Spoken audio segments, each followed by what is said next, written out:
Halo semua, selamat datang di channel R Pelesiran Kandang. Pelesiran kali ini saya ingin mengajak teman-teman semua untuk melakukan dan praktek langsung terkait dengan pemberian pakan 1 kali sehari. Teman-teman mungkin masih bingung ya, kenapa kok sadis banget ketika kita memberikan pakan ternak endok kita hanya 1 kali sehari. Teman-teman, di dalam sebuah usaha perlu adanya efisiensi pakan sehingga tekan biaya pakan harian untuk ternak endok kita semakin bisa kita realisasikan. Tidak adanya pakem pakan dan takaran pakan yang pasti untuk melakukan pembesaran maupun pembibitan ternak endok, kita dipastikan ke depan akan sangat berat dalam melakukan usaha ternak endok kita.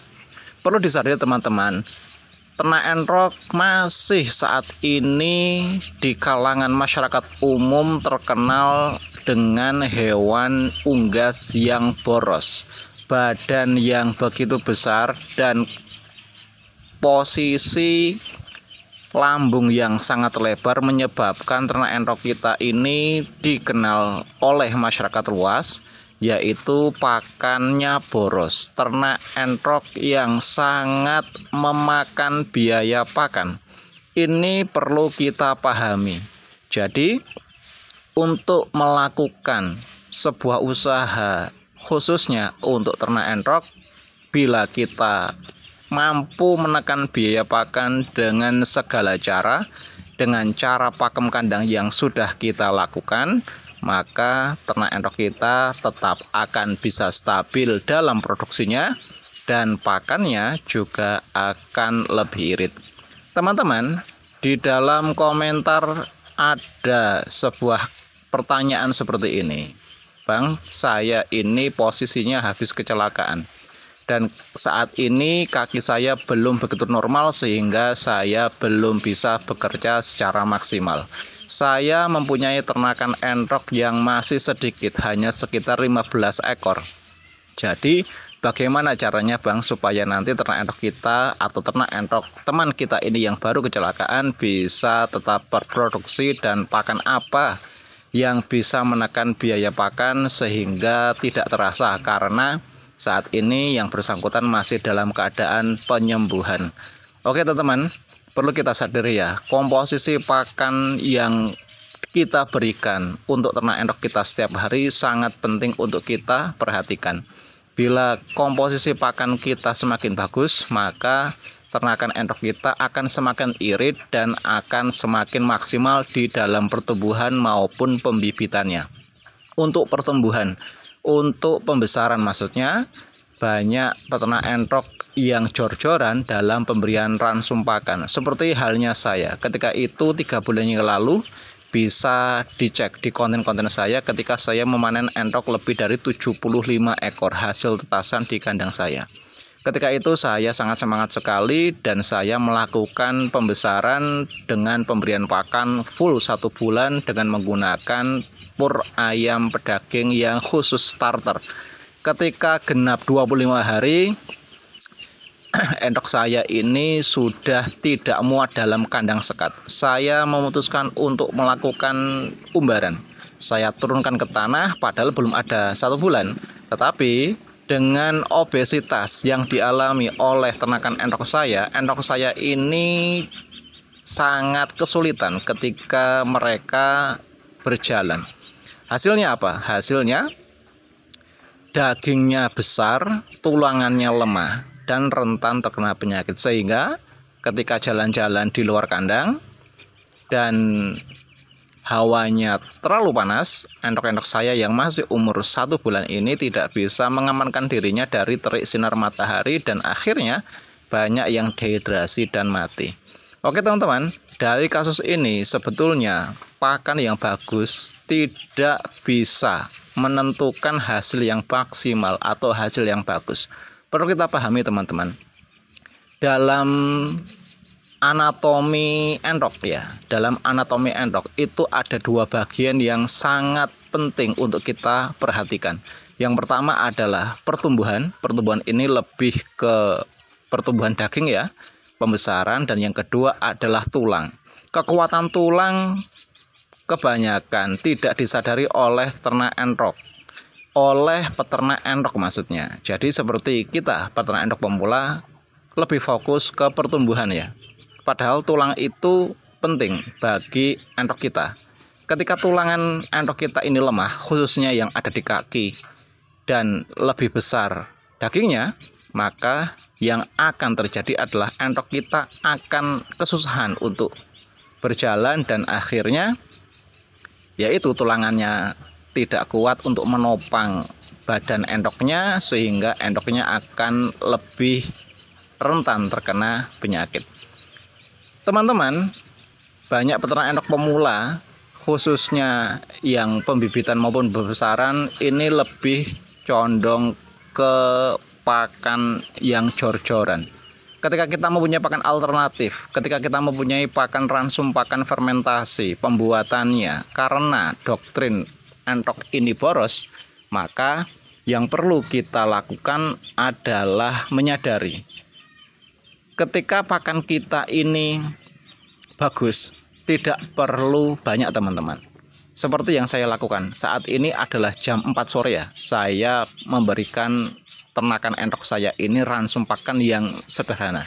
Yang pertama adalah 2 buah gayung bekatul halus. 2 buah gayung bekatul halus saya campur dengan yang namanya 2 genggam jagung giling dan sedikit nasi.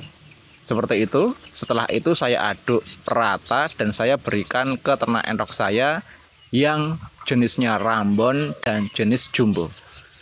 Tapi dengan ransum pakan yang sederhana dan tidak banyak itu, ternyata ternakan enrok saya ini makannya lebih irit. Dia tidak makan langsung habis, tetapi sedikit demi sedikit. Bisa dilihat teman-teman. Ini adalah penampakan ternakan enrok jumbo saya yang makan. Dan yang Rambon ya, ini tidak habis ya. Padahal dari satu wadah ini, saya tidak lebih memberikan pakan 7 genggam. 7 genggam tidak habis. Ini kemungkinan nanti habisnya jam 8 malam. Yang kedua, ketika saya memberikan pakan ternakan enrok saya yang basoran, Rambon basoran, ini hanya 1 genggam. Yang ketiga, saya berikan pakan ternakan enrok saya yang Rambon tetapi masih usianya 1 bulan. Bisa dilihat, yang 2 ekor ini saya berikan 1 genggam dan tidak habis. Tetapi setelah dia makan secukupnya dan dia minum, apa yang terjadi? Dia tenang teman-teman, dia tidak merasa kelaparan. Padahal yang ada di wadah pakan masih tersisa. Terlebih yang banyak ini, ada sekitar 7 ekor. Yang 1 usia dengan yang 2 ini. Saya pisah karena yang kedua ini ternyata kanibal teman-teman. Oke, bisa dilihat di dalam kandang ini saya berikan tidak lebih dari 4 genggam. Ternyata masih tersisa dan anteng ya, tenang. Jadi dia sudah cukup. Ketika dia makan, minum secukupnya, habis itu tenang. Mungkin teman-teman bisa melihat ini ada tumpukan hijauan. Tumpukan hijauan ini berfungsi untuk pengganjal perut di pagi hari sampai siang hari. Yang di bawah ini juga ini adalah hijauan yang saya berikan ke ternak enrok saya yang dewasa, yang jumbo maupun yang Rambon. Dari 2 peristiwa ini atau 2 video ini bisa disimpulkan ternyata perawatan ternakan enrok jumbo dan enrok Rambon itu sama saja teman-teman. Kebanyakan teman-teman mendikotomi ya, atau mengkotak-kotakkan atau membatasi atau memilah-milah antara enrok jumbo dan enrok Rambon. Enrok jumbo ketika kita masih peternak pemula ya, masih membeli 1 paket 3 betina dan 1 jantan dengan harga 2,5 juta. Bisa dibayangkan apa yang akan terjadi ketika kita membeli materi dengan semahal itu ya teman-teman. Maka pasti kita berpikir ini sudah mahal, saya harus memberikan pakan yang mahal juga. Ketika kita mempunyai ternakan enrok Rambon, murah ya, beli di pasar, mungkin 1 paket harga 200.000 di usia 3 bulan, atau di usia dewasa 1 paket dengan komposisi 3 betina dan 1 jantan harganya 500.000. Diberikan pakan yang ala kadarnya dan mungkin malah tidak diberikan pakan yang bagus, hanya sisa sayuran dan lain sebagainya. Nah, Ini yang perlu kita cermati dan perlu kita kesampingkan. Perlakuan entok yang jumbo maupun yang rambon itu harus sama teman-teman. Pakannya harus sama, dengan komposisi pakan yang sama, perlakuan yang sama. Padahal dalam beternak entok yang perlu diperhatikan dan sering dilupakan adalah apa? Penyediaan kubangan air. Mungkin teman-teman bisa melihat di kubangan air yang saya sediakan di kandang saya, ini tidak ada bedanya. Kubangan airnya satu buat ternak entokan jumbo saya, juga rambonan saya. Jadi saat ini adalah sore hari. Sore hari dan pagi hari biasanya yang berkumpul di kubangan air adalah entok yang betina. Saat ini bisa disaksikan teman-teman, ini adalah entok betina saya yang masih mengeram. Ini padahal sudah jam 4 sore, tetapi dia membasahi tubuhnya full. Semua basah. Dan kita akan tengok ya, ketika dia masih di dalam kubangan, kita akan tengok di petarangannya. Bisa dilihat, petarangannya apa? Full bulu. Ini adalah penampakan petarangan dari indukan yang masih mandi di jam 4 sore. Bisa kita simpulkan teman-teman, dengan adanya kubangan air, maka molting di dalam pengeraman ini akan semakin sempurna. Kadang kita melihat ternakan entok yang mengeram tetapi tidak rontok bulu. Ini bahaya teman-teman. Ketika tidak rontok bulu, perlu kita hitung berapa jumlah butir telur yang dia erami. Maksimal 17 atau 18 itu maksimal. Karena kalau tidak rontok bulu, yang perlu disadari adalah apabila ada butiran telur yang tidak tertutup oleh sayap, maka dipastikan sudah tidak jadi. Tetapi berbeda dengan proses pengeraman yang sempurna seperti ini. Dia rontok bulu, semua tertutup oleh bulu. Ini sudah sangat sempurna teman-teman. Berarti apa? Kubangan air sangat menentukan proses pengeraman.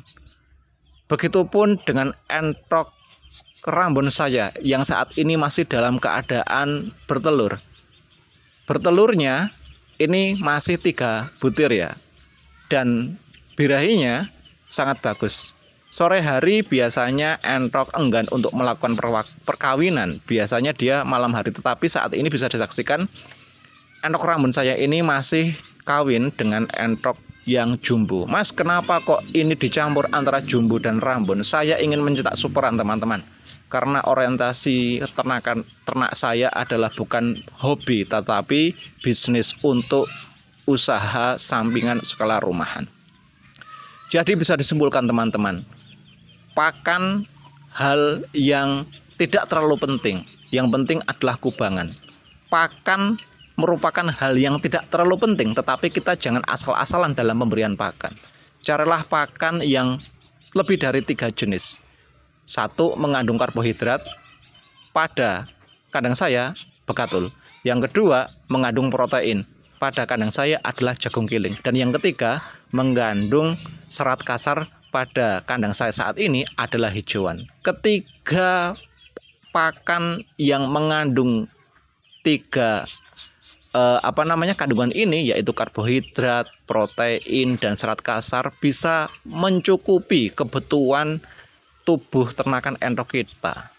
Jadi kita lebih baik membuat kubangan air untuk melakukan kebutuhan naluri ternak entok kita supaya tercukupi. Dan yang kedua, kita jangan memberikan pakan yang terlalu mahal, tetapi juga jangan memberikan pakan yang terlalu asal-asalan. Perlu kita perhatikan 3 komposisi pakan. Yang pertama mengandung karbohidrat, yang kedua mengandung protein, yang ketiga mengandung serat kasar. Itu sudah cukup teman-teman untuk memenuhi kebutuhan tubuh dari ternakan entok kita. Semoga ini bisa menjadi inspirasi ya, dan menjadi manfaat bagi teman-teman semua. Ternak entok itu mudah. Ternak entok itu pakannya irit apabila kita bisa memanajemen pakan dengan sebaik mungkin. Oke, dengan pemberian pakan 1 kali sehari, ternakan entok kita lebih sehat, produksinya lebih lancar, dan akhirnya kita akan lebih enjoy dalam beternak entok. Sampai jumpa di video selanjutnya hanya di channel R Pelesiran Kandang.